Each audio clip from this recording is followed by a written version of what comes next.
लाडक्या बहिणींसाठी महत्त्वाची बातमी समोर आलेली आहे। महिला फेब्रुवारी महिन्याच्या हप्त्याची वाट पाहत होत्या।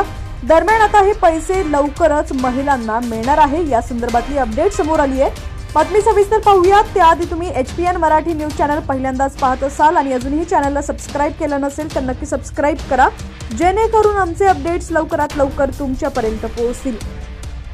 आता पुढच्या 8 दिवसात लाडक्या बहिणींच्या खात्यात पैसे जमा होणार आहेत। फेब्रुवारी महिन्याचा हप्ता 8 दिवसात जमा होतील असं अजित पवारांनी सांगितलं होतं। दरम्यान अजूनही पैसे जमा झालेले नाहीयेत, मात्र आता 8 दिवसात नक्कीच महिलांना पैसे मिळणार आहेत।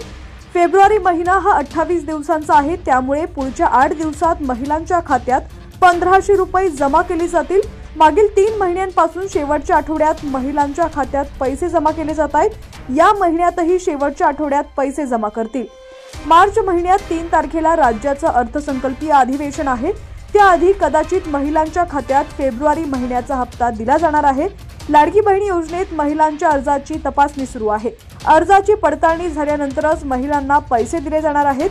यासाठी अजून काही दिवस लागू शकतात, त्यामुळे आता हे पैसे कधीपर्यंत येणार याकडे सर्वांचंच लक्ष लागलेलं आहे। विधानसभा निवडणुकीपूर्वी लाडक्या बहिणींना 2100 रुपये देण्याचं आश्वासन दिलं जात होतं। विधानसभा निवडणुका होऊन 3 महिने झालेले आहेत, तरीही लाडक्या बहिणींना 2100 रुपये मिळालेले नाहीयेत। हे पैसे कदाचित राज्याच्या अर्थसंकल्पानंतर दिले जाऊ शकतात। अर्थसंकल्पात उपमुख्यमंत्री अजित पवार याबाबत मोठी घोषणा करू शकतात। या अर्थसंकल्पानंतर कदाचित 2100 रुपये दिले जाऊ शकतात।